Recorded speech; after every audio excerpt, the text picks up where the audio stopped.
Hello. I'd like to welcome everyone that's here in the Del Mar Center Hall, those online on Zoom and later on YouTube. My name is Linda McCabe. I am the chair of the Sea Ranch Forum. And today we will be celebrating the 50th anniversary of the Posh Squash Garden, its history and anecdotes and where we're going in the future. So before we begin, as always, safety first. If you need to leave, the doors that say exit over top is where you need to go. Should you need to use the bathroom, it is not in this building, so those doors in the back will not help you. It's across the sidewalk into the building down there. And may we never need it, there is an AED on the wall, okay? The Sea Ranch Forum was founded in 1973 and has never been an official committee of the association. So we do not report to the board of directors nor to the community manager. We are independent of that. And so this meeting, I'm going to turn things over to Roberta Boomer, who is chair of the Posh Squash Garden. Thank you. Thank you, Linda. Thank you for the opportunity today. Linda is a Thursday gardener, so she works with us in the garden on Thursday. She's also known as Mrs. Potato Head. Her and her husband, Scott, have been monitoring and growing potatoes for several years. As some of you know, we had to put a pause to it this year. It was kind of nice because digging out 300 pounds of potatoes in a hot morning in the bed it's a lot of hard work. So Linda, thank you for the opportunity. I joined the garden in 2021, but the thing I'm most proud of is that my mother was a gardener, and so I am a second generation gardener. So I think that's really special to me because it ties me to my mom. How many current gardeners do we have here in the garden today? Okay. Any former gardeners? Okay, one. And do we have any gardeners who want to be gardeners? Yay, okay. Welcome. So in 1975, do you remember what you were doing? Let me just do a little refresh. The Vietnam War ended. Cambodia was taken control of by Pol Pot and the Khmer Rouge. Gerald Ford was president, and he survived 2 assassination attempts. The SS Edmund Fitzgerald sank in Lake Superior. The Superdome in Louisiana was inaugurated. There was a 5.7 magnitude earthquake just up the road in Oroville. The song of the year was "Love Will Keep Us Together" by the Captain and Tennille. Bruce Springsteen's iconic Born to Run album was released. The first music video was produced, and it was Bohemian Rhapsody by Queen. Jaws was the summer blockbuster. And The Wheel of Fortune debuted on TV. The biggest thing may have been the fact that pet rocks were the big fad. And rocks we know about. So, also 50 years ago, a group of sea ranchers was invited by Tom Christensen to garden on a plot of his property right adjacent to Sea Ranch. And before Mary gets into this history, I just want to give a quick overview of the garden. Most of you have heard it and know it. You may not know, though, the preamble to the Posh Squash Garden Club Plan of Organization and Bylaws. Big title, but it is. The Posh Squash exists to supply fresh, organically raised, seasonal produce for garden members and to afford them the opportunity to garden in the company of like-minded spirits in an environment of sociability, shared responsibility, concern and respect for the plants and good stewardship of the environment, like the Sea Ranch to which it is contiguous and from which its members come, the Posh Squash lives lightly on the land. And I think that really has held true over the past 50 years and hopefully for many more to come. So as most of us know, behind Sea Ranch, the garden is on approximately a 1-acre plot of land. Membership is open to everyone who lives on Sea Ranch, either full-time or part-time. Dues are $160 a year. Work is done in teams, Monday morning, PM, and then Tuesday, Wednesday, Thursday, Friday mornings. Gardeners commit to 3 hours a week and a Saturday watering. The garden season runs from early May to about the middle of November. We do have a winter garden where we hold several work parties in the year, and we have held steady to approximately 117, 118 households per year. So that's been very steady for several years now. But before I get into more of this, I'm going to turn it over to longtime gardener Mary Hunter. She's been a gardener since the late 1990s. She's a former day leader, and currently she is our lettuce queen. So, Mary. Thank you, Roberta.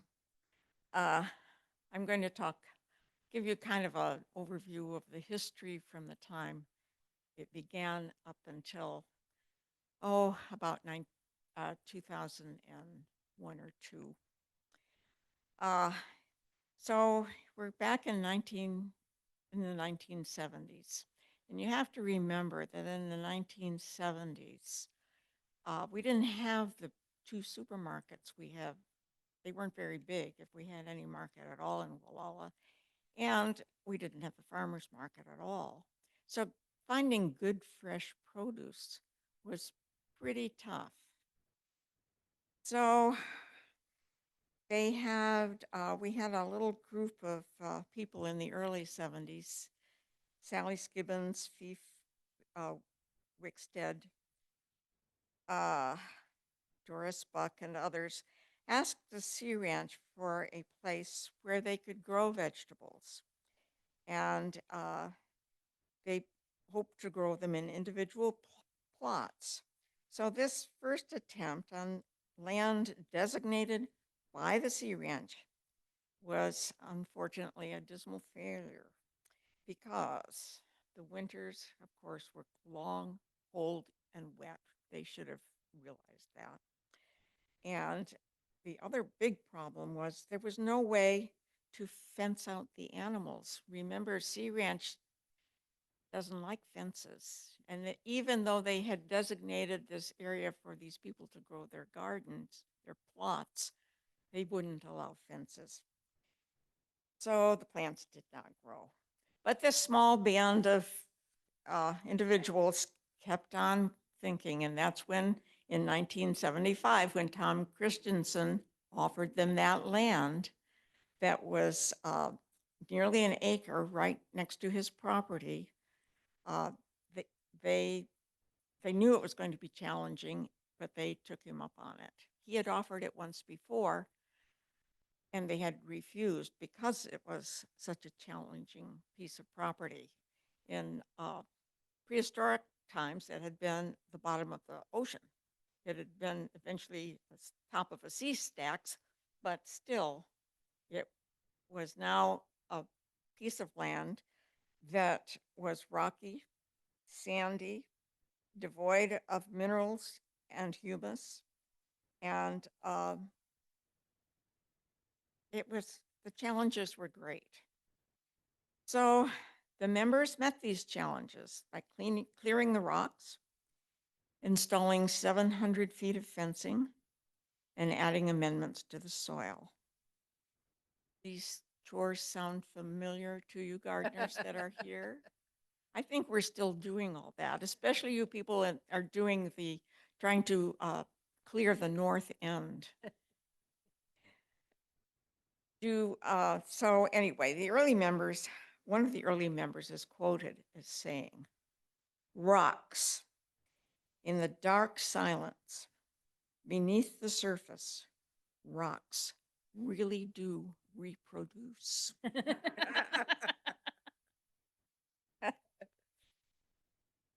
Okay. By the end of the first year, well, by the end of the first year, this group had managed to clear enough for 4 beds planting and had decided it should be a communal garden rather than in individual plants. A shed was built and water was provided by a hose from the Christensen house, which the gardeners thanked him by paying not only their water portion, but his bill as well. Now, not all of the members were volunteers, so it was decided after this first year that they needed to hire a manager. Judy Piney had a successful garden of her own and was hired to plant, weed, and nurture the crops right through harvest. When a crop was harvested and accounting was done, the procedure or the produce was weighed and the gardener paid for what he took home. Obviously, the group of gardeners now needed a checking account. This was 1976, and the public was up in arms because of the lack of ability to access the coast that they felt they deserved. And of course, the newspapers were writing stories and many, many stories about this eventual disagreement, and always referred to us as the Posh Sea Ranch. So the Posh Sea Ranch we were. And you may remember that this was the reason for the founding of the Coastal Commission. That was how this whole thing was settled. But at any rate, now this gardener is in the bank trying to open a checking account. And the woman in the bank said, "What name will we put on this account?" And without really thinking, and a bit sarcastically, she said, "Well, just call it the Posh Squash." And the name stuck. Now that's I don't know if that's really true, but that's what it says in the history of the garden, so I have to take that as fact.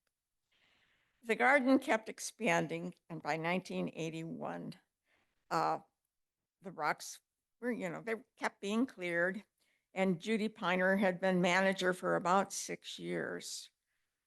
But then in 1981, 2 events happened. Judy decided she'd had enough of this work, and she was no longer going to be in the garden. And a retired farmer by the name of Blackie Blackmore moved to Sea Ranch, and he was very eager to get into that garden, and he became the coordinator and caretaker and insisted that some volunteers help him with this hard work. But still not everybody was a volunteer. But the garden did become run now by volunteers. No more paid employees, and it did become organic. So fast forward till about 1991. Blackie died suddenly and unexpectedly while he was on vacation. Now, they suddenly needed a lot more organization. So a leader was chosen for each day that there was of the week to help the gardeners. And a committee called the steering committee was made up of these day leaders. They also decided at that time to require every gardener to be a volunteer and work 3 hours a week. Tools were purchased and donated.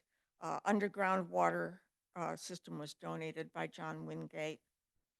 The steering committee made all of the decisions, and the garden really, for the next few years, was expanding.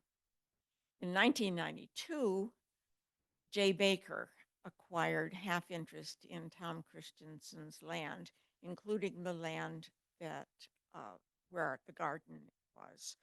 But Jay was fine with us gardening. He continued to allow us to garden for picking rights, as long as we grew cucumbers, because his favorite meal seemed to be pickles. And he would come pick the cucumbers, and then he would apparently go home and make pickles. Well, in 1994, the steering committee was being led by Doris Buck, one of the original people, and John Horn, who many of us know. In 1997, it was led by Doris Buck and Dick Borg. In 2000, Doris Buck still was there with Tom Warnock. And in 2003, Tom Warnock finally was the chair by himself. You can imagine why the redwood deck now at the top of the garden has the plaque that's donated or dedicated rather to Blackie Blackmore. And another plaque on the bench is donated to or dedicated to Doris Buck. The arbor in Doris Buck's honor was put on at a later date, and then Diane Rasmussen planted the beautiful roses which are climbing on that arbor today. When I arrived, now it's 1998, and I arrived and became a member. Several of the original gardeners were still members, including Sally Skibbons, George and Fief Wickstead, and Doris Buck. I'm going to try and give you a little picture of, mental picture of what the garden looked like in those times. And you can see by Jim's slides as how the garden has progressed. The beds were, in 1998, were more or less 50 feet long. They went east and west the same way they do now. The heritage raspberries, 5 beds of those went north and south along that western side of the garden the same way they do now. The boysenberries were where the delphiniums are. One of Jim's photos showed a structure going across that area, and that was a wooden support that had been built to support these boysenberries. The compost bins, the compost works were where the hoop house sits. We did not have much on the east side of the current hoop house except for some asparagus, which wasn't growing very well, and a failing bed full of artichokes.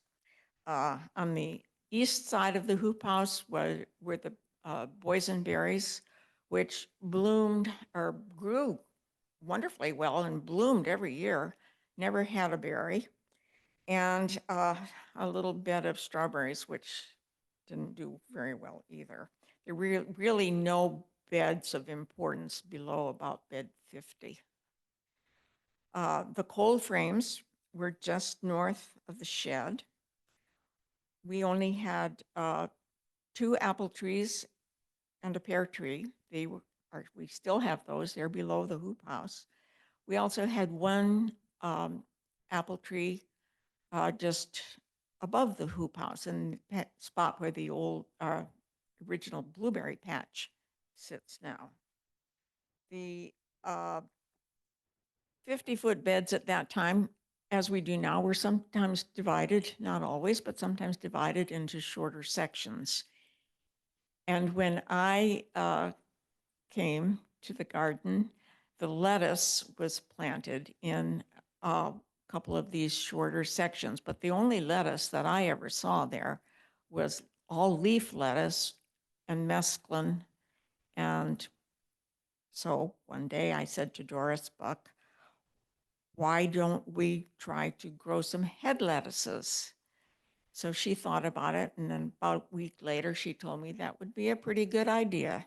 And she would reserve 2 areas in 2 beds the following year for us to do that. Fine. So sure enough, next spring, when the garden was underway, we had 2 beds probably 2 dozen heads of lettuce in each bed. And Doris had also found a person to take care of these lettuces. It was a woman who had lived in Europe. She had experience growing lettuce for many large groups of people. So this worked out fine. She was a nice lady, and I helped her with our little, 2 dozen heads of lettuce or whatever it was. And then at the end of the year, she told Doris that she could no longer do the lettuce because she was trying to run a business in Sonoma, and she just simply did not have the time to come to Sea Ranch and deal with taking care of lettuce beds. So, of course, be careful what you wish for. Doris tapped me to take over the lettuce, for which I was very grateful because now I could get lettuce and get it in quantity and get the ones that I wanted to have. So I did that until 2016. So we went from these 2 beds with very few plants. By 2016, we were doing it just about the same way we are now. We had 50-foot beds, 3 rows of lettuce to each bed, made about 300 plants. We were doing 6 beds, rotating them and keeping them busy. And during those years, I don't know how many times lettuce was always voted to be the favorite crop, which made me feel very good. So then I wanted to tell you a couple of other little stories about the garden. We didn't have, when I first started growing the lettuce, we had no greenhouse. And so how did we get these little starts to plant? Well, M.A. Brower volunteered to start all the little plants for me in her home. And I would give her the seeds, tell her when the calendar was that I wanted the planting done. She would plant these little flats of lettuce in her and put them on her windowsills and move them around the house from window to window following the sun. She would even put them in the shower. She called it her spa treatment. She would put them in the bathroom where they could get humidity. And she was so good to these little plants. And when she thought they were ready, she would call me. I'd go back to her house, load all the flats into the back of my car, drive up to the garden, and then I'd get a few people to help me, and we'd carry these flats up and put them in the cold frames for a couple of weeks to harden off. So that was how we started. M.A., I really admired her for all of her talents and all of the work that she put into making our lettuce plants successful. And I just had one more story I wanted to tell you, and that was about, we may have had no greenhouse, but in 2001, the first thing we did was not do a greenhouse first. We did it later in the year, but first thing we did in 2001 was rebuild the shed. Ben Klagenberg was special projects head on that the garden at that point. He and Wilma were Friday gardeners, and they had worked several years, hard and long. Ben knew exactly how to rebuild that greenhouse, or not greenhouse, that shed. He had a design all figured out, and it was a very good design. He put in a good solid foundation. Prior to that time, the animals, the mice and the other little varmints were getting into the greenhouse or the tool shed and getting into our supplies. So he built up the shed. He had a really good foundation on it. He had figured that if he put these 2 big skylights in the roof, that he wouldn't have any need for windows, and we could keep the same uh, square footage, but acquire quite a bit more storage because there would be room for more shelving or countertops or cabinets or whatever he had in mind to put there. And the greenhouse progressed beautifully. Well, one steering committee that I was attending, a group led by some of the women, including some of these original founders who were still in the garden, arrived to say they wanted a window. They wanted a window in the shed that would look out over the garden. Poor Ben. Where there's people, there's problems. And he said, no, we need it. This is a storage shed. We don't need the window for light. We really need this the way I have built it. Well, the next morning, which was Friday, we come to the garden. There is a jagged hole cut in the shed out over the garden. Oh. So I just will conclude this little story, and I've used up all my time by saying, I looked out that window yesterday when I was at the garden, and it really could use a good washing. Thank you. Put it on the chore list. Oh, thank you, Mary. We can put it on a chore list, I'm sure. So I'm going to talk about the years, we'll get to really about 2000 to 2025. But there were a few things that Mary didn't mention. After nearly 3 decades, the garden finally installed an outhouse. 3 decades of having a bed sheet in the north end of the garden, erected for people to use. As Mary said, women became camels, and this was before you had to drink a lot. But, that was a major step ahead to finally have an outhouse. I thought that was pretty interesting. Roberta, can you bring the microphone? Yes. Okay. I'll get into the water situation a little later on. But George Sakonis built the tool shed. He's still around today. A decision was made to not add electricity because many tools at that time were starting to be battery operated. We don't have electricity in the garden to this day. We built water tanks in the compost area. We expanded the upper flower yard, and garden methods evolved. You saw a lot more organization in the garden. Day leaders used to make up their own chores, and they would get to the garden early and just say, okay, well, let's do this. You saw the development of general chore lists, and then in 2023, you had chores by day with crop teams. But back to 2002, as early as 2002, the steering committee was discussing whether to lease or buy the land. They were also looking for potential sites on Sea Ranch, such as the Chapel Trail site, and there's a site on Long Meadow. But for both Sea Ranch sites, the issues, including the cost of development, which was estimated about $33,000 at the time required to build out the site, which was going to take 3 or 4 years. The soil at both sites were superior to what they had in our current location.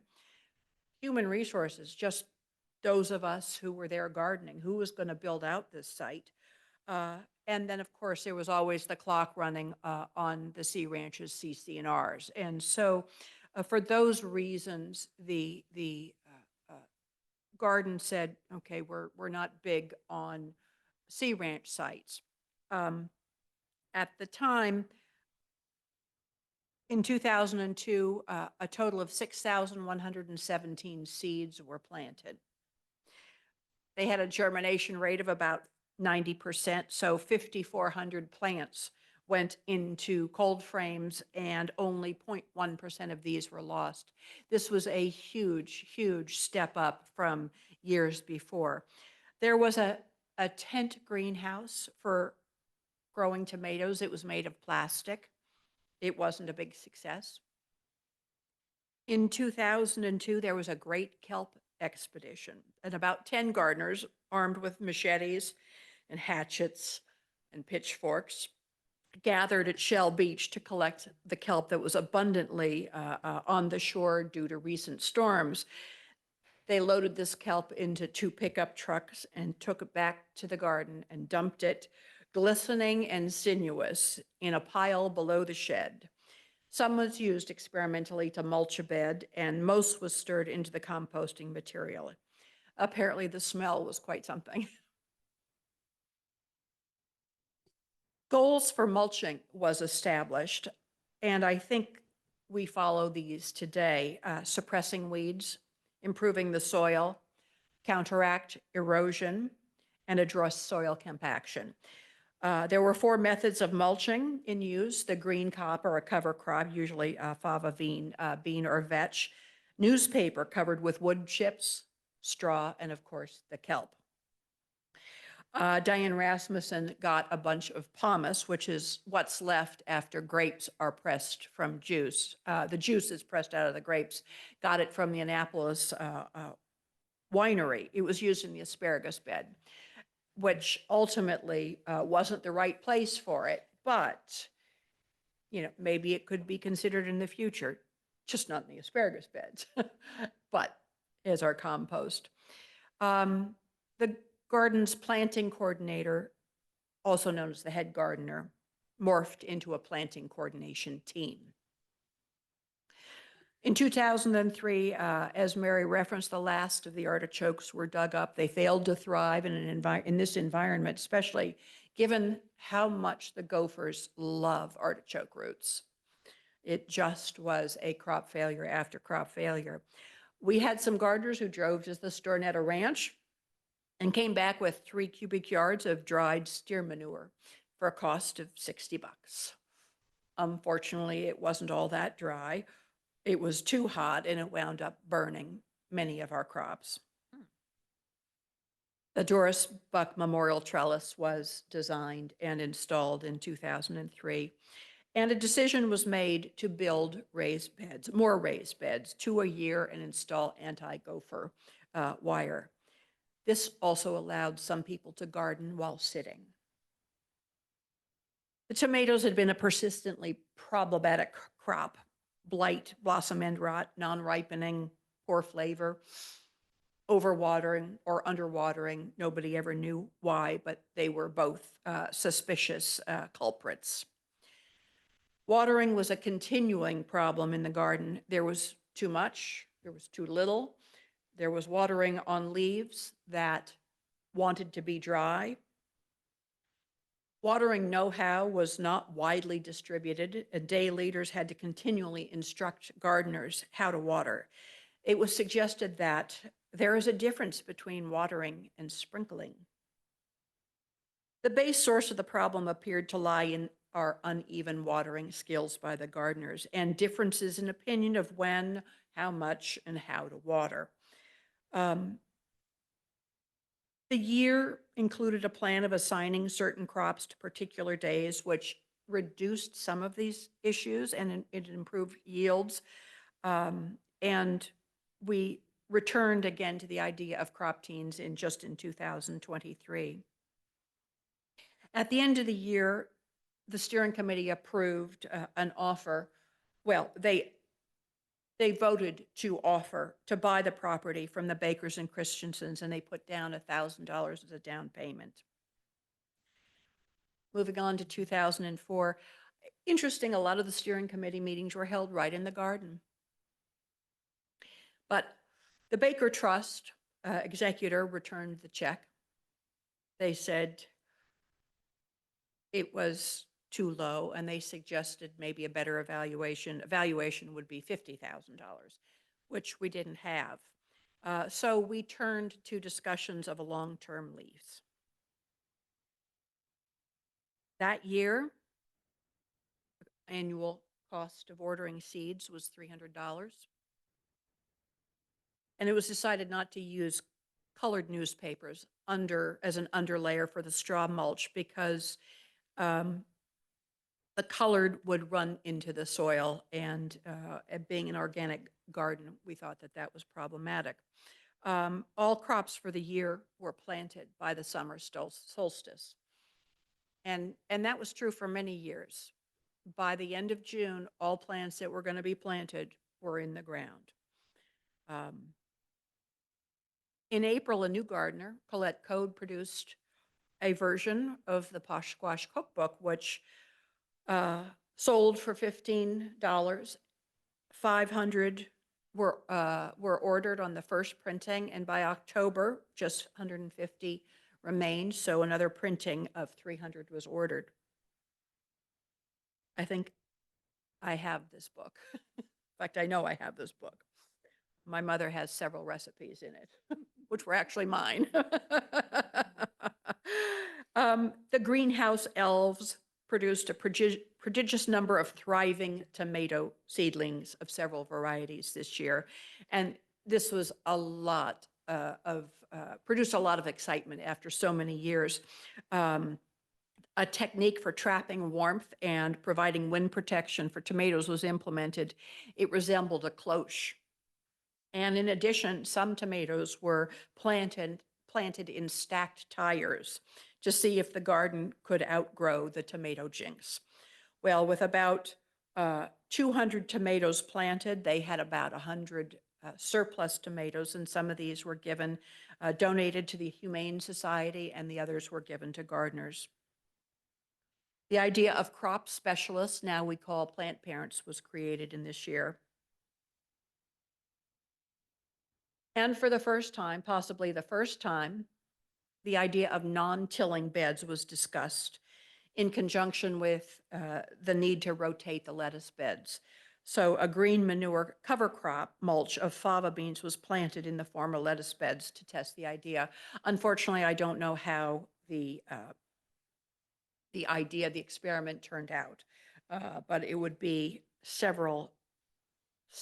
many years later before we returned to the idea of a no-till garden.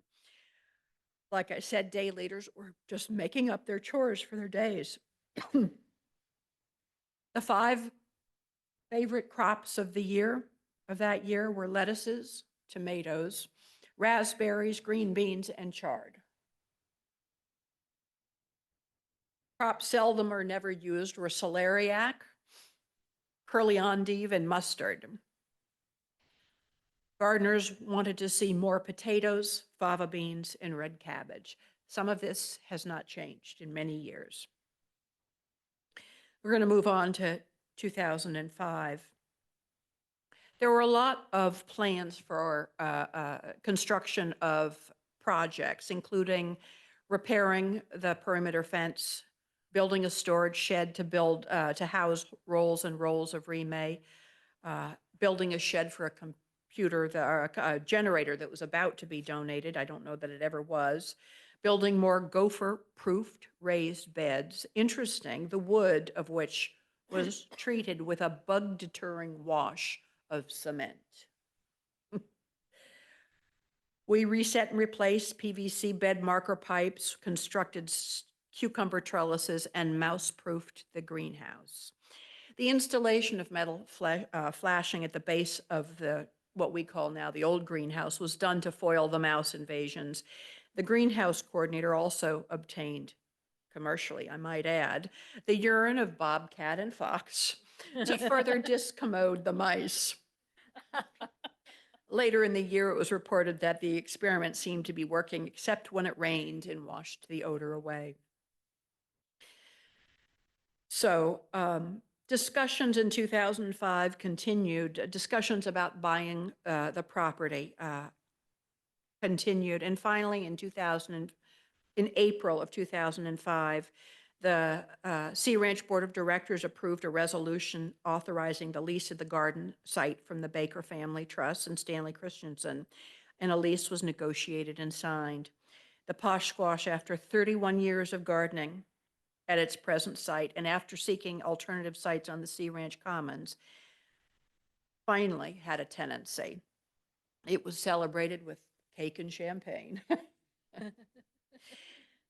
In 2005, dues had been the same for longer than anyone could remember, so it was decided that commencing in 2006, dues would be $100 for continuing gardeners and $130 for new ones.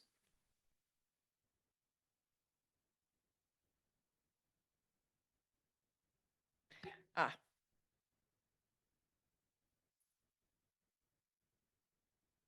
So, water. As Mary said, the first Posh Squash watering system was a hose run down from the Christensen house. That was it. And we paid the Christensens' water bill. And this year, we obtained a meter box and an underground system. Over time, the system was extended and improved. New materials and techniques were developed, which solved or at least mitigated some of the endemic problems with the watering system. Limitations on water pressure had long frustrated waterers who could only run so many installed lines while hand watering. Soaker hoses tended to waste and misplace water, and tubes tended to pop out and go astray. Emitters would get plugged. Some watering goals were established that included conserving water by reducing waste, delivering water to the plant when and where it needed to be, when it needed to be there, reducing the overall expense of irrigation, and improving the efficiency and effectiveness of daily watering. There were particular circumstances in the garden that had to be considered, which include soil. It could have been rocky, it could have been clayey, it could have been in raised bed. All of this affects the underground penetration and distribution of water. Microclimate affects moisture and drying conditions. The needs of the particular plant being water had to be considered. The cost and the water supply, the cost and adaptability of devices and materials, and then, of course, always the human factor, the waterers themselves.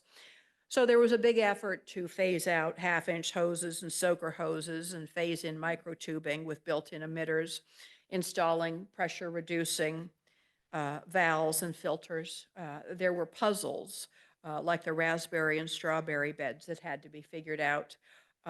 And then there were devices introduced for measuring and sensing soil moisture. With the new inline emitters, it was estimated that up to 40 beds could be watered at the same time. I'm not sure we ever actually achieved that. The one question that persisted was how long to run the water. There was no simple universal guideline. The team's waterer was asked to exercise common sense and make judgments, taking into consideration, again, the watering in light of the plant's root structure. It's possible to water too shallow or too deep, watering in the plant's root zone, the stage of the growth cycle of the plant, the weather, the time of year, hand watering, when necessary, and whether you are watering a crop mounded planted in mounds, in basins, or in raised beds. This was a lot on every day's water to keep into consideration. As I said earlier, there was concerns about using newspaper in the beds, and it was discontinued again because of the trace chemicals that leached into the dirt.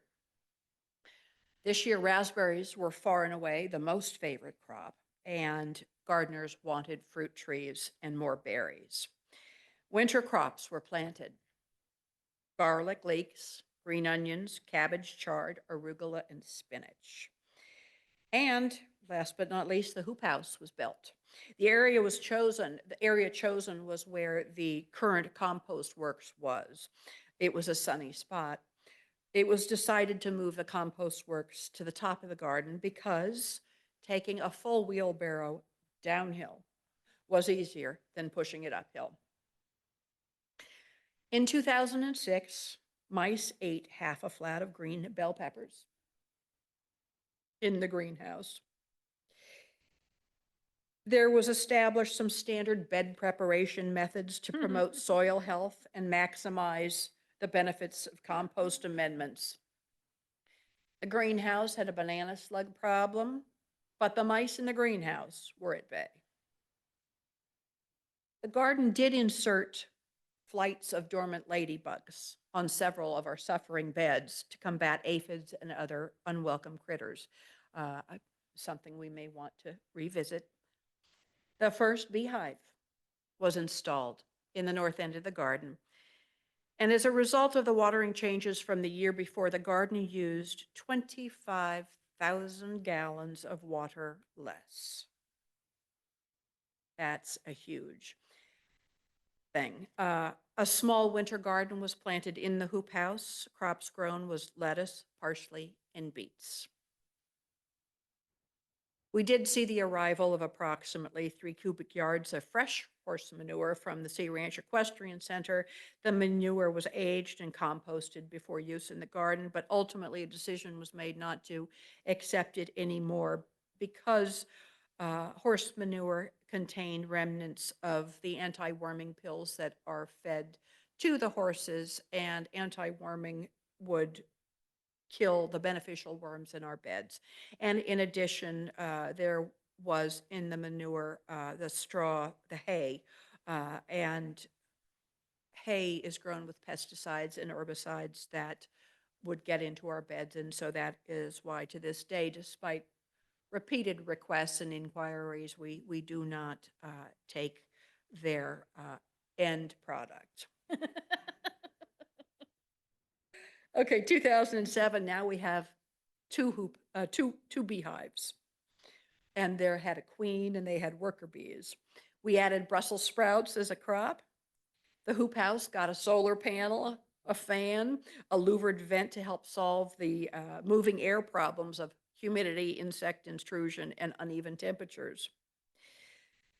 And this is the year that we constructed 5 bulk storage bins in the upper yard. This was originally made of wood, which decomposed and broke down over time. And the structure actually we rebuilt 2 years ago with using corrugated metal, which allows us for more material to be piled up in each bin. In 2007, an astonishingly high appreciated saving of 1,000 gallons of an astonishing and highly appreciated saving of 1,000 gallons of water a day over a 44-day period as compared to the same period last year was realized. Yes, 1,000 gallons of water a day. That's a huge amount. And gardeners started to envision the day when appropriate plantings would be watered by a solar-powered automated clock system. We're still waiting.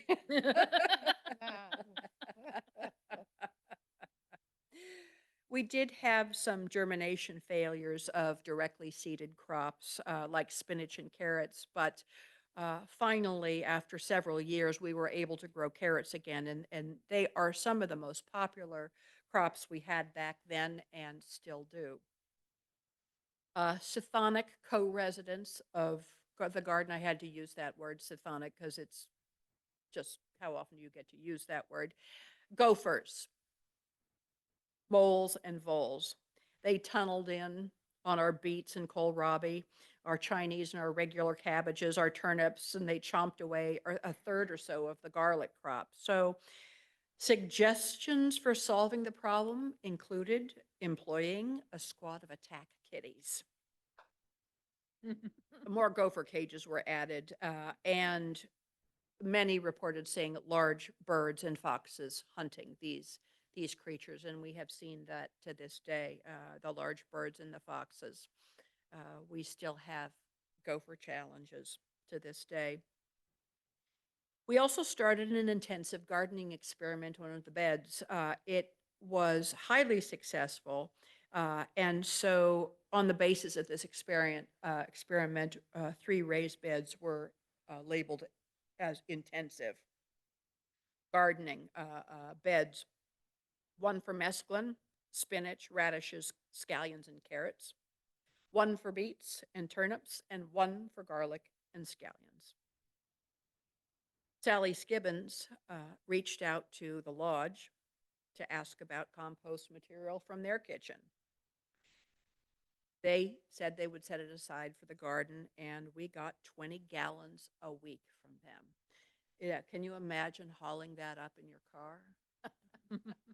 I'm sure that was fun, and the smell must have been something, and you just got to hope that it doesn't turn over, upend a bucket. Membership requirements continued to be really simple and direct. You be a sea rancher, have an interest in gardening, being willing and able to learn and practice the Posh Squash ways, commit to the 3 hours a week plus one weekend session. The membership dues now is $100 for the first year and $75 thereafter. Gardening experience was not required, still not, but an openness to learning and a willing spirit were. By the end of 2008, over 700 sea ranches had been or were currently gardeners. As interesting as it is to know what happened year in and year out, I'm going to skip ahead a few years. Okay, we built a new greenhouse in 2009. In 2013, the favorite crop of the year was raspberries, followed by lettuce and broccoli. We had beets and bok choy and Brussels sprouts and ground cherries and tomatillos in the garden. The least favorite crop, kohlrabi. I don't think people know what to do with it. Crops that gardeners wanted more of were beans, lettuce, carrots, and potatoes. Less so, asparagus and kohlrabi. And gardeners wanted collard greens and spaghetti squash and mint and sorrel. In 2014, we began a discussion about what to do with the north end of the garden. We're having that same discussion today. It used to be the old burn pile location. They used it for long-term compost and other crops, blueberry, asparagus, strawberries, fruit trees, and citrus. We built a lean-to storage rack on the north side of the tool shed. We replaced hoop house end panels, and we had 112 gardeners representing 87 households. Dues were 140 bucks. The garden now had grown from 4 beds to 80. In 2017, a new water tank was installed, and this was the sole water source for the hoop house. Still is today, I believe. 2017, we had a lot of poor plant germination. The weather was really cool, and there was much less sunshine. So it is what it is. We've experienced that before. The top 4 favorite crops in the garden, again, lettuce was number 1, broccoli, raspberries, and tomatoes. Guess that. Again, the least favorite crops, kohlrabi, kale, and bell peppers. This year, the raspberry patch was completely renovated with a new watering system, trellises, and varieties. We chose Caroline and Tula Magic because they were resistant to root rot. They provided a longer growing season, and that was welcomed by the gardeners. The dues increased to $160 per year, and that's what we pay today. Our beekeeper, Frank, prepared 44 jars of Posh Squash honey to raise funds for the garden at the price of $8 a piece. Kristen, a Monday gardener, revised the watering sheets. She made it easier for teams to complete their tasks. She consolidated multiple sheets into one, and we continue to use this format to this day. There were a lot of discussions about what to do to the old greenhouse. We still haven't figured that out. We rebuilt the water storage racks, and the silent auction, they said, went very well. It raised $430. In 2018, we had 98 garden members, and we had a hoop house over winter experiment, which was deemed a great success. However, it was learned that when it's cooler, crops take about 4 more weeks longer to be ready for harvest. We lost about 50% of our chard to gophers.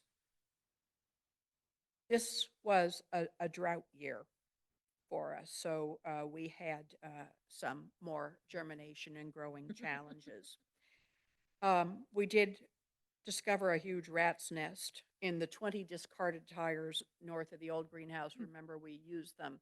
We used them to test tomatoes. Well, they were just dumped and rats moved in. So they were removed. But maybe the most exciting thing of this year is we had a peacock who enjoyed visiting the garden and sampling our crops. He was named Bubba.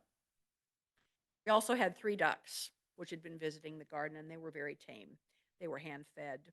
This is the first year of blueberries. We had blueberries, and Mary Hunter said there wasn't enough blueberries to distribute, but there were enough to make a blueberry coffee cake for every day and team. So this was a first. Thank you, Mary. So we established a long-term compost pile, and we had an extended season planting for picking in the winter. This year we had additional crops planted in late fall outside of the garden, and they included shallots, leeks, spring garlic, kale, and chard. We also had spinach, carrots, and beets. Honey for the auction was again very, very popular, but the price was now $10 a jar. In 2019, we had a huge rabbit invasion on the west side of the garden, and people asked about trapping the rabbits. Fish and Game said we can't trap them, and we can't trap and relocate, but we can the rabbits, but we can continue to trap and kill gophers, voles, and moles. So the bunny fencing was installed. The bunnies were protected from being trapped. Uh, we were happy to share some of our crops with the bunnies, just not all. Thanks to Goldie Pounds, who's a Monday morning gardener. We had a beautiful paint job on the picnic table, Lazy Susan, and she just repainted it earlier this year. For the first time in the garden, we planted spicy salad greens named Zesty. February of this year brought significant rains, and after that, the garden experienced extremely high rainfall all the way through April, the first week of gardening. From the first week of gardening into April, we had concerns. The soil was way too wet to till. The tilling would cause damage to the soil structure underneath, and that could affect the friability of the soil for the entire season. The greenhouse had been sowing thousands of seedlings in preparation for the March planting, and it was apparent by the start of garden that we needed an alternative to tilling because, again, forecasts were predicting continued rain and the seedlings would sit unplanted. So the no-till method had been used with great success on organic gardens of similar scale for decades. Thus, the garden discussed plans for a no-digging garden, and Jeanne will talk more about this in a minute. In this year, Bubba the peacock had disappeared. He'd been taken up to Manchester to find a home, but he returned. His return from Manchester, we don't know how he did it because peacocks aren't known as flyers. When he returned, he was close to starvation, and his beautiful feathers were in a bad shape. But in the garden, Bubba regained his health and colorful plumage. He was eating a lot of our crops at the first, but once he recovered, he ate very little crop, and he went after our insects, gophers, and mice. They are very adept hunters. He was earning his keep in the garden, so the garden steering committee formally offered him sanctuary for as long as he chose to remain. He was quite tame. We had seed for him. He ate from people's hands. And the committee, though, decided now that he was going after the insects and pests, they would stop feeding him seed, and it was removed from the chore list. I love that he was actually on the chore list. Unfortunately, by June, Bubba disappeared from the garden for good. I actually have a picture of him on my house on the roof of my house. I live fairly close to the garden. He was hanging out with the turkeys. We now had 93 members in the garden, and Patty Batchelder sold her dried herbs to Posh for the first time as a fundraiser.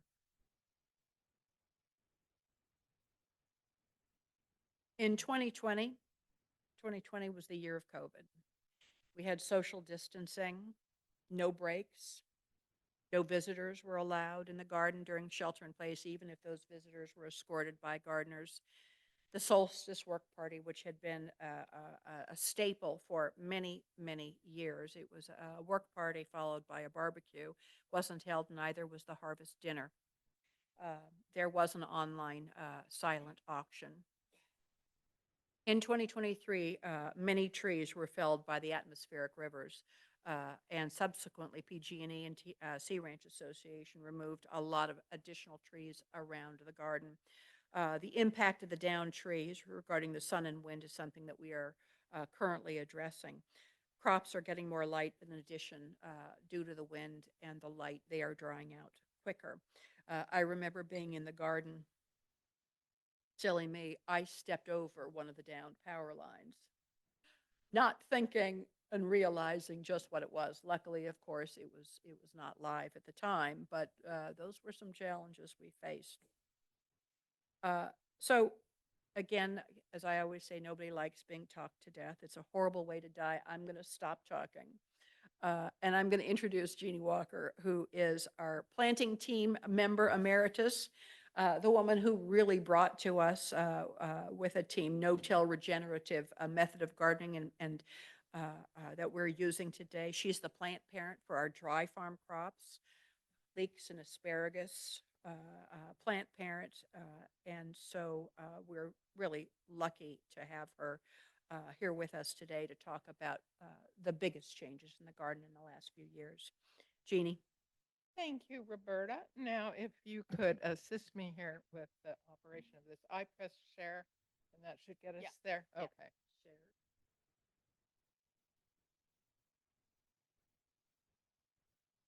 That one, and then share again. Okay. Okay.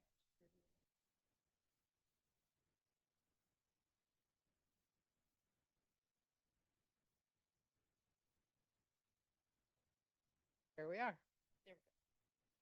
So forgive me. I'm not as adept as some people with Zoom meetings because I generally don't do them, and I certainly haven't done a PowerPoint since before. Speak into the microphone more. Oh, is that better?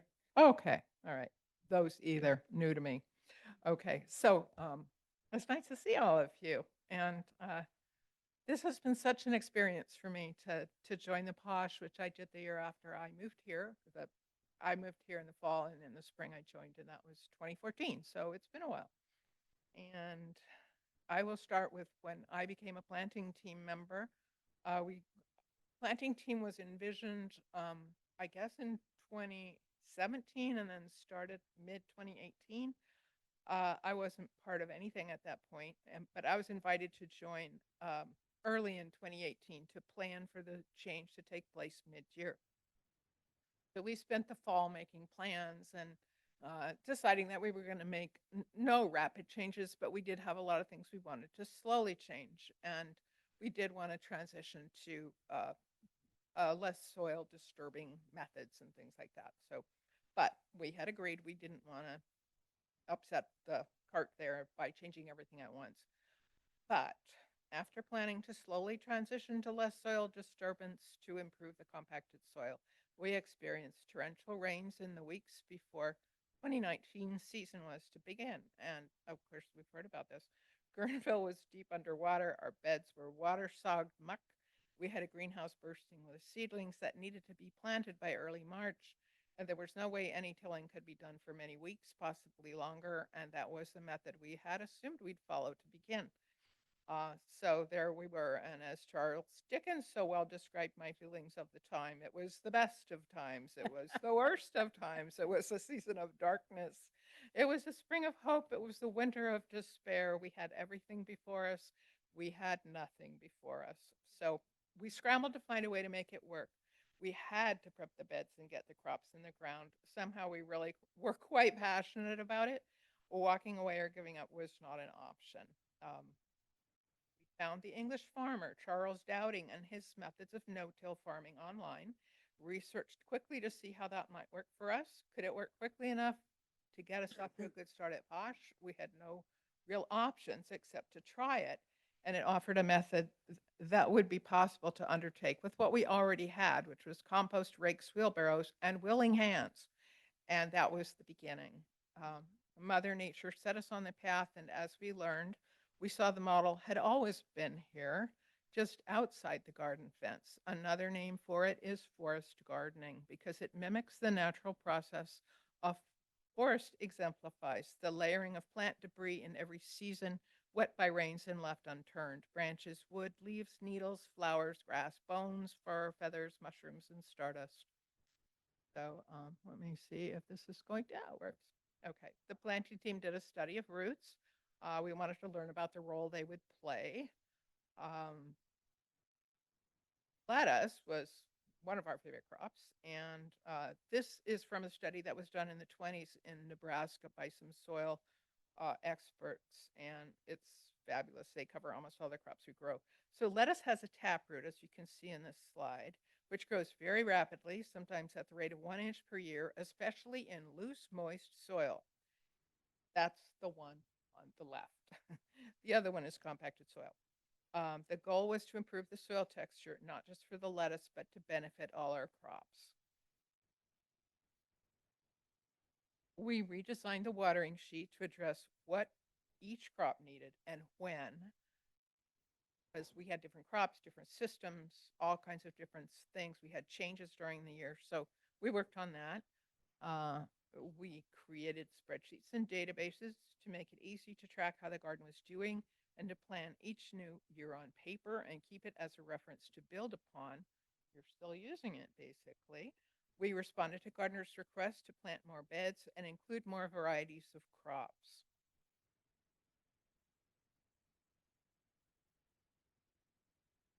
The first step was to stop tilling the soil to prepare for planting. Instead, beds are prepped by adding layers of compost and planted gently onto the surface. The focus is on soil organism health. Layer the soil with compost. Do not till or dig it in.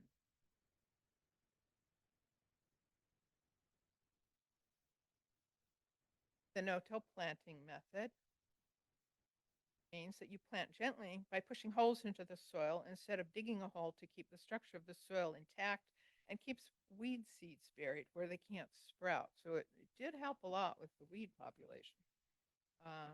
Weeds gradually subsided. The pathway soils were covered with weed cloth and wood chips over a period of a few years, and it got so much easier to tend our crops. We plant gently with dibbers, and these are the steps that you would follow. Quite recent, and we follow that. Another important concept is that we keep the soil covered as much as possible. So in the winter, we plant cover crops. Those would be leguminous cover crops, smaller size on the raised beds, and an assortment of things that can get bigger on the mounded beds. A variety is especially beneficial because each one lends its special little differences that bring beneficials and keep problems away. So a variety is good. These are clover beds that are just getting ready to be mowed. They're going to decompose on the surface of the bed. So it's sort of like compost being made in place. And they feed the soil, not just nitrogen, but lots and lots of other beneficial green micronutrients that feed the microbes in the soil. And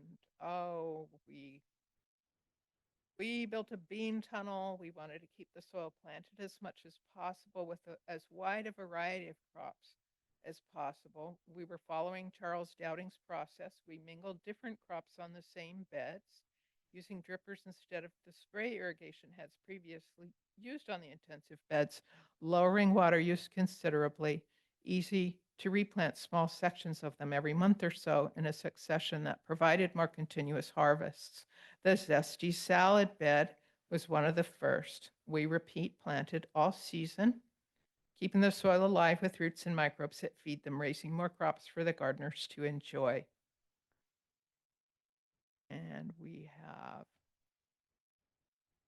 pollinators growing on plots throughout the garden to keep and feed our, excuse me, our beneficial insects, helping with pest control and disease management. Our beekeepers manage the bees, caring for the hives and collecting swarms to reintroduce them to new hives to add to the number of bees. We have pollinators on lots of different flowers. We spread the pollinator, attracting crops into beds all across the garden to keep our beneficial insects moving over the entire area and attract more. It was free help. We planted flowers, trees, and plants that offer birds food and habitat. They feed on insects, more free helpers. We have some interesting Posh members over the years, and there is Bubba. And Bubba was one of my best buddies. So he was always on duty, and he only charged an occasional strawberry. We also had another kind of rodent patrol. And here, I found this fox the other day, actually, up there. Um, we view the garden as a closed circle of regeneration. We set aside a new place to compost weeds, which had previously been hauled away, making a significant amount of long-term compost every year, a method that requires no water, no turning, and no work, just time. And it kept more of our topsoil in the garden where we needed it. Now we had homemade compost from our great compost team. We were very fortunate to have had so many earlier changes at Posh to set us on the path to a more environmentally conscious garden. The drip systems were perfect, the organic only framework, the great hand tools, and the enthusiastic gardeners. We had a greenhouse and team of dedicated people to sow the seeds. We had a compost system already to recycle all our crop wastes. Of course, the great compost team did a wonderful job, still does. Homemade compost from our own garden waste made by our Posh compost team. All that we grow is composted and returned to the garden's soil. We rebuilt raised beds with greater depth and better gopher wire in the bottom. We removed some older raised beds to create more mounded beds for the larger crops. When we filled the new beds, we used lasagna layers of soil, garden-made compost, and local forest compost from Sea Ranch Branch Collection Program. It provided a blend of organic materials. And then before winter came, we planted the new beds with a nitrogen-fixing legume cover crop to build the soil organism communities before the initial planting was done in spring. Eventually, more members joined the planting team and brought their ideas and energy. Gardens embody change and growth by their very nature. It appeared that many members also felt this way. We found the garden thrived, and the next chapter began to fall in place, which was regenerative gardening. And about this time, for me, dry farming and the delights and challenges it came with caught my imagination and took up most of my time. I stepped away from the work of the planting team, leaving it in good hands and always with the idea that if they wanted any input from me, I was around. It is in their hands for the next part of the journey under their great leadership. And we'll get back to that in a minute. So the second part of this is the dry farming, which is very dear to my heart. So in 2020, we tested dry farming at Posh with one bed of early girl tomatoes. And that was grown in 2020, starting very early in the spring. We had improved a boysenberry hedgerow that Mary mentioned before, which had become very overgrown, but it too was dry farmed and remains so, producing lots of berries. We have insectary beds that are dry farmed and they attract beneficial insects. The plants reseed themselves each season and rely entirely on rainfall for water. The sunflowers are more than just beautiful. They support our bees, beneficial insects. They enhance soil health and reach very deep into the soil for moisture and nutrients, bringing it to the other crops' roots reach. After the flowers fade, they bring birds we rely on for insect control. Many seeds are left behind to resprout in late winter to repeat the cycle. Each year, we test a few new crops to see how they perform without irrigation. So this is our first test bed. It's bed 60 in 2021, and it's all brassicas. So kales, cabbages, and broccoli crops were tested. All the crops grew well. The plants were healthy. They tasted good, and they remained productive uh, all summer with no additional water during the season, which was a surprise to me.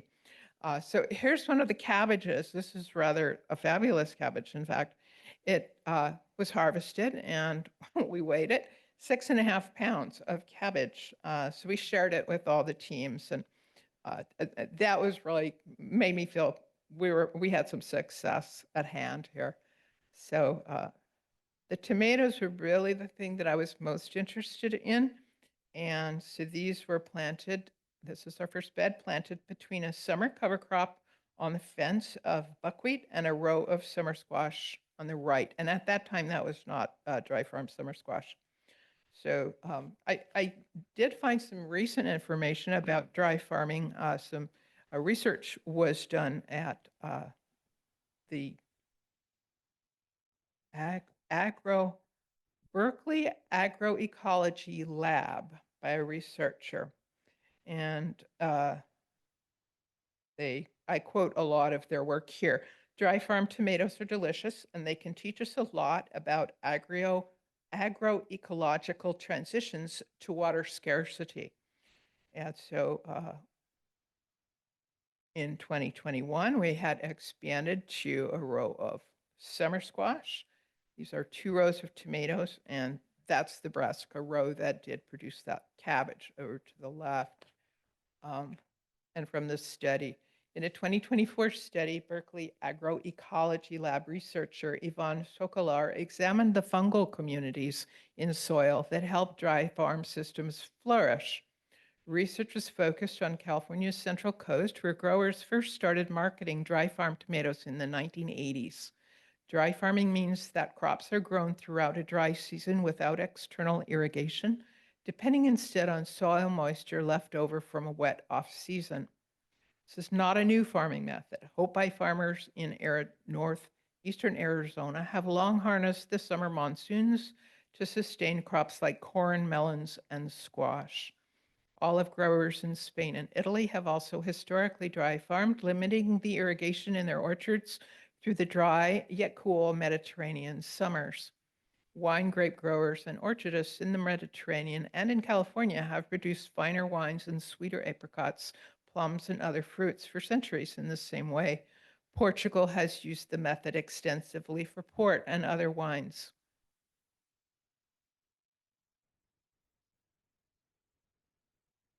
This is 2022, and we have expanded, and there are some crops there. We mulch them very well to help maintain the temperature of the soil to be quite consistent and to keep the moisture in it. It also keeps weeds down, which helps a great deal. So today, more farmers are paying attention to these old practices in the context of climate change. Rainfall is more variable. In Oregon and California, dry farming has garnered interest among farmers who are trying to maintain their operations as groundwater sources dwindle. Despite the long history, there isn't much in the scientific literature about dry farming and how crops interact with soil in such a system. Ivan Sokolar's research began to bridge the gap. Dry farm soils have a unique fungal signature that builds the longer they have been dry farmed. This signature not only builds, but actually improves tomato quality. This may be one of the most exciting results for farmers who now have a new way to promote high quality fruits in their fields by dry farming for multiple years in a row, says Sokolar.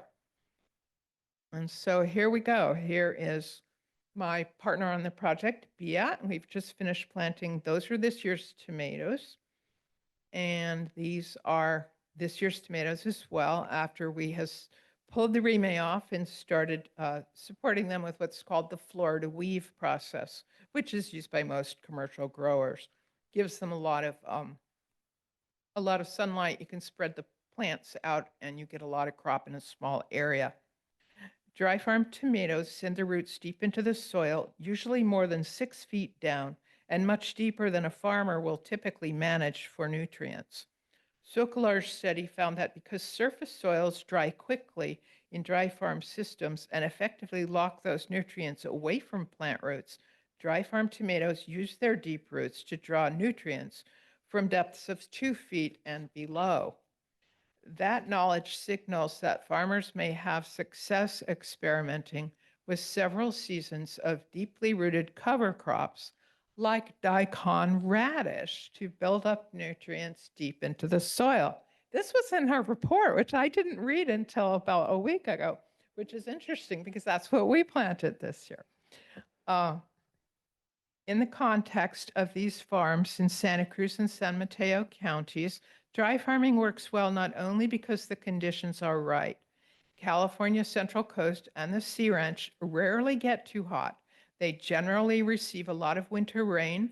The soil has the right clay content to hold moisture. These are the first harvest of this year's dry farm tomatoes, which I brought out for Wednesday. And we'll be tagging these things in the next 2 weeks, some for next week, but on a limited basis. And then these are some of them ripening August 15th, which was yesterday, I think, on the vine. So we're getting some nice tomatoes this year. The crops succeed when farmers take care of the soil in a way that both primes tomatoes for low irrigation and adapts them to the conditions. As opposed to irrigated tomato culture across the state, diversified dry farm systems on the Central Coast exemplify place-based agroecological farming. This is a celebration of diversified farming, says Sokolar. Dry farming isn't a silver bullet, but it can be a lighthouse example for how diversified farming practices can help farmers decrease water usage, even if it's not all the way to zero irrigation, and become more suited for the environmental conditions where they're growing. So our 8 beds are our own lighthouse example. And we have this year's crops. We were starting to harvest the dry farm summer squash on May 9th. Now that's quite early. We're still harvesting it 3 months later. We might even have another month of it. We have August 2nd, you can see how things have grown since they started. They're still producing. We extend the principles to other crops with the ability to grow deep roots and nurture that root growth by planting early and into living soil with healthy microbial activity. We train the newly planted seedlings to seek water deep down by only watering once and deeply on the day of planting, creating creating a wet column of soil to invite the roots to grow down quickly. Leave them undisturbed and well mulched with a thick layer of wood-based mulch to feed the fungal community for the coming seasons as it slowly decomposes. So these are August 15th, our dry farm winter squash. We have delicata and blue kabocha, not mature yet, but it's coming. In the past 5 years, the dry farm section of Posh has flourished. The dry farm crops are rotated within the 8 beds we are managing, and each year the soil seems to produce more robust plants. Last winter, we tried planting daikon radish over the winter as a cover crop. It is also known as the tiller radish because it tills the soil. And indeed, it worked that way. It was mowed down in late winter where it decomposed atop the beds. And the decomposing radishes themselves, which generally are cut at the top because they extend upwards as they mature. So the mower will cut them off, allowing them to rot more quickly. And they sort of become a fertilizer stake implanted there with your new crops. So we will be growing this cover crop and others that offer complementary benefits in each coming wet season. It exemplifies the concepts of no-till farming, of regenerative farming, and of sustainable agriculture. Each season, those 8 beds planted with the crops we grow would have used approximately 100 gallons of water per week for 24 weeks of the growing season, more or less. At that rate, we would save a total of over 19,000 gallons of water each season. That's pretty substantial. And we don't notice that there is anything but actually an improvement in the flavor and the texture of the crops. So I think it's a win-win, and I'm having a lot of fun with it. One reason we undertook this was for tasty food. Another was we have limited time for our waterers to water each bed in the 3 hours the teams are working. If we plant in all the beds, it would mean extra time each day is needed, and we all need to be mindful of how much water we use. We have an opportunity to spread the word that dry farming produces desirable food, and as it becomes available in more markets, more farmers markets, and other points of sale, it will attract buyers to pay more for the food. This will allow the small family farms who are practicing it to make a living. It will mean areas that have marginal water resources or ones that are too expensive to develop for agriculture will be able to produce food for a hungry world. And this week, the Team Wednesday, the dry farm team.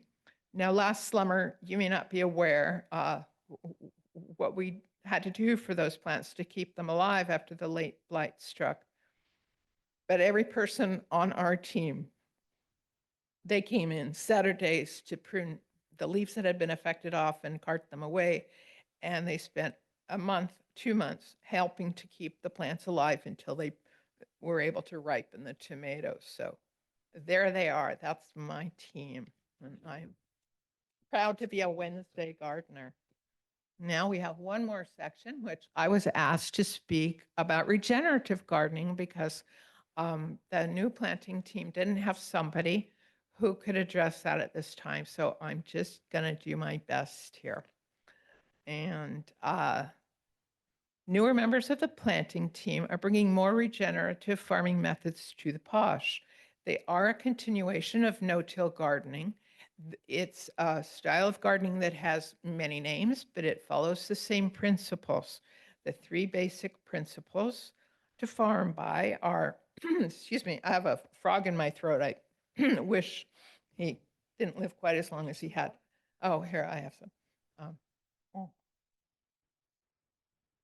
There are 3 basic principles to farm by. Number 1, disturb the soil as little as possible. No tilling, avoid digging, avoid moving soil, avoid pulling out roots as it disturbs the community of soil organisms. Number 2, keep the soil covered as much as possible with garden crops, cover crops, or mulches and composts in a layer at least 1 or 2 inches deep. Keep the soil planted as much as possible. Repeat plant within a day of ending a crop on the same bed. Plant with crops sharing a bed that are replaced with new crop in a staggered succession so living roots always remain in the bed undisturbed.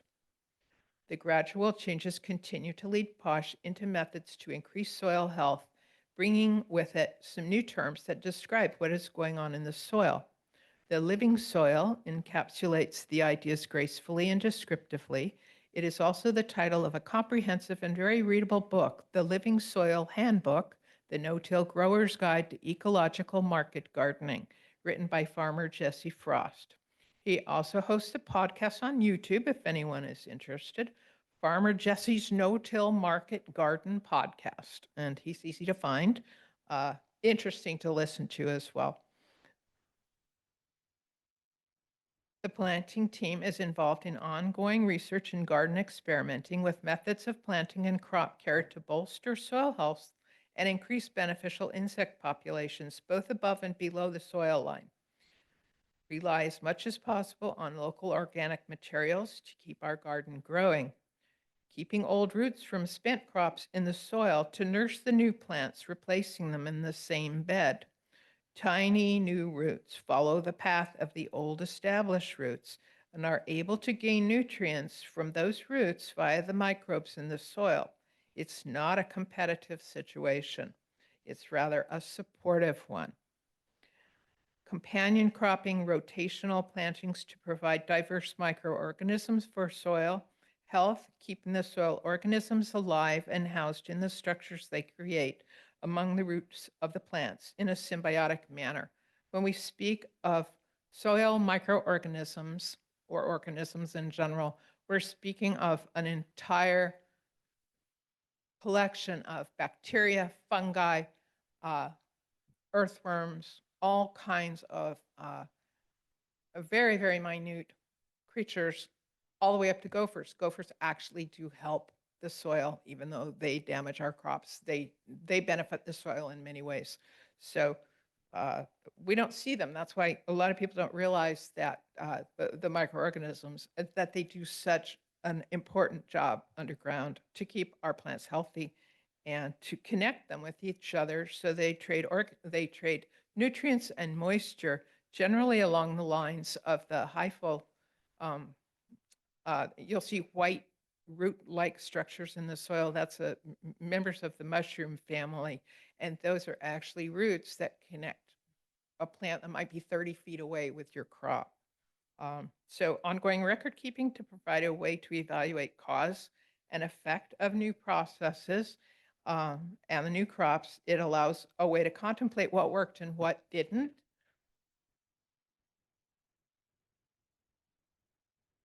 Last month, Posh leaders, whoops, sorry, that was that slide, toured a local regenerative farm in Sebastopol to see firsthand their methods and learn what we can apply to our own Posh garden.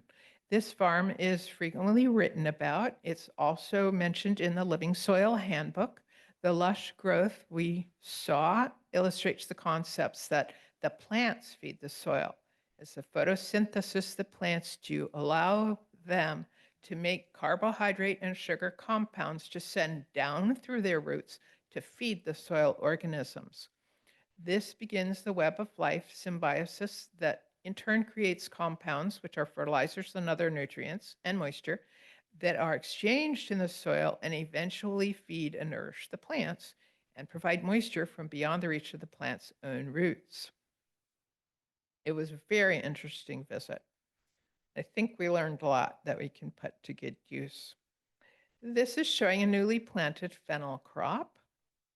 One of the most important transitions we shepherd is taking the seedlings from the trays and pots and placing them in the soil. It's absolutely critical we do this as gently and carefully as possible, placing them where they will be able to begin to extend their roots and collect what they need to thrive from the soil.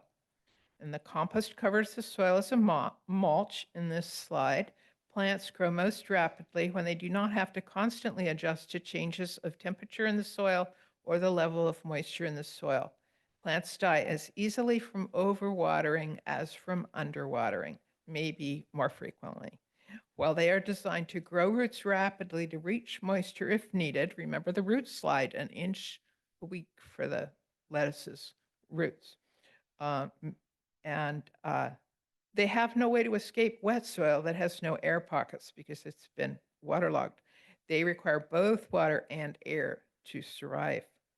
The fennel has been watered in and is ready to grow. Now it needs to be undisturbed so it can establish the relationships with the soil organisms that will strengthen it.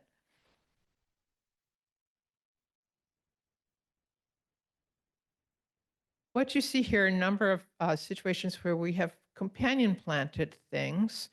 You'll see the bean tunnel has those beautiful nasturtiums planted in front of it. Those are magnets for aphids. So if you don't want aphids on your beans, it's really nice to have those nearby. And they don't seem to have damaged anything in there. We were checking them this week for aphids and we couldn't find any. And in the past, they have devastated the bean crops.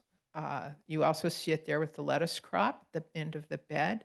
And under the Brussels sprouts, you see the white, what's it called? Alyssum. Alyssum. Yes, I didn't put that in my notes.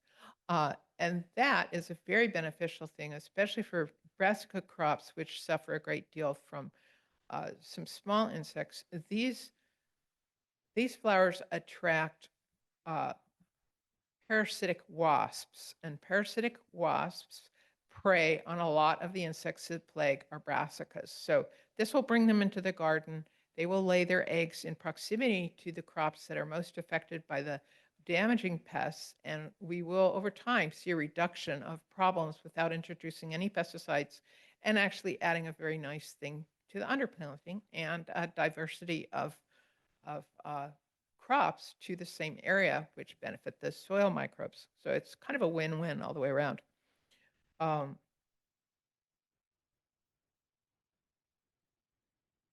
oh, our new cold frames. We have beautiful new cold frames that were built by a garden member, and they insulate and they open on hot days, and they provide a lot more light than the older cold frames did, and we have so much more space for our seedlings now. It's really made a difference in how healthy our seedlings are, which is key to having healthy plants in the beds. It's that transition period that an unhealthy seedling often will die in its first week in the bed. So this is abundance. This is this week. And to walk through the garden today, it feeds the soul, not to mention our appetites for fresh and delicious produce of all kinds. Summer is such a pleasure. And there really is so much there. I mean, the onion crops this year, the shallots, you just have to look around and it's a feast for the eyes. It's amazing. We had to wait for it. That was the weather.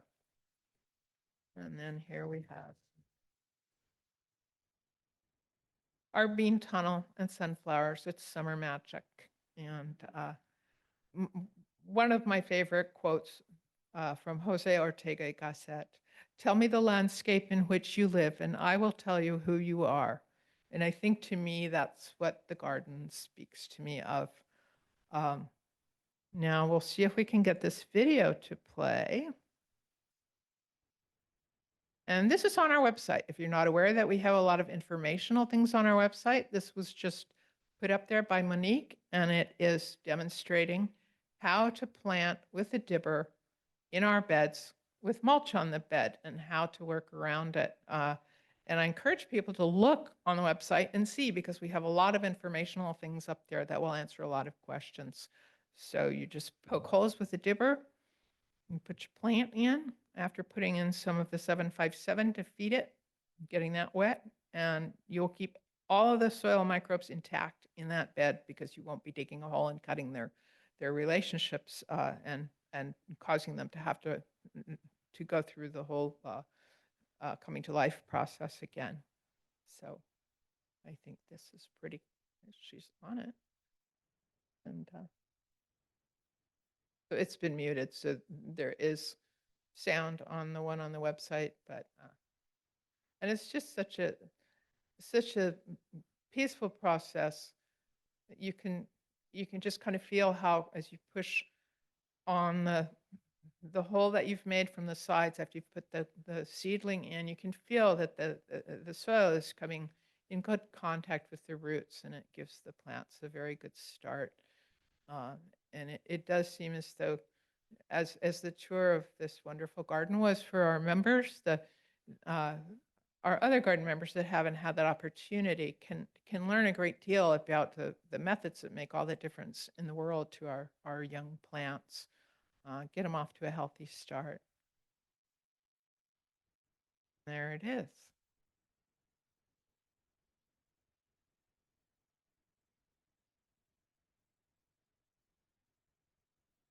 Now, getting rid of it is the harder thing.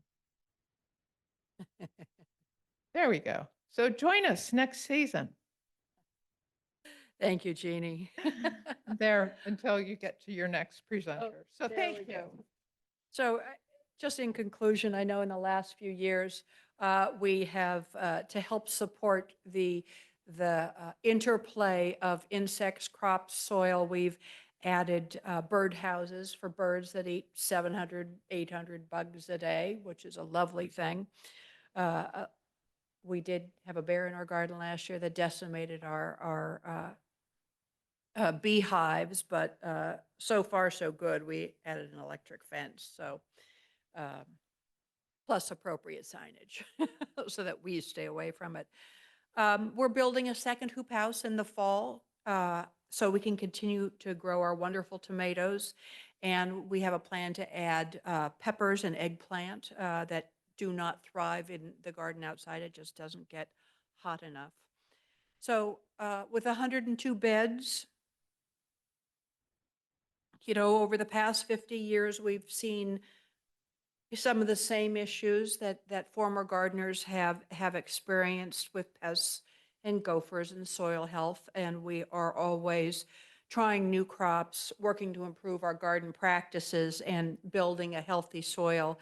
The garden, as Jeannie said, is an ever-changing living experiment. Each year brings new challenges for us as a garden. Mother Nature will have her way: weather, pests, insects, rust, blight, wind. But we have an amazing team of dedicated gardeners. So our garden continues to thrive and provide us with an amazing bounty. So I want to thank today Mary Hunter, Jeannie Walker, and Jim Nybakken, who is our garden treasurer and our photo archivist, who put our photos together. Also, Linda McCabe for hosting us today. I appreciate that. I really appreciate all of our gardeners who are gardening today, not just Saturday, today. I'm looking at you, but who are gardening this season. I also am appreciative of the Bakers and the Christensens who continue to allow us to work their land. But I think lastly, and to wrap up, I want to thank the hundreds and hundreds of gardeners who came before us, including my mother, who left us with this really special legacy that we get to live into and pay forward for many, many years to come. So thank you very much.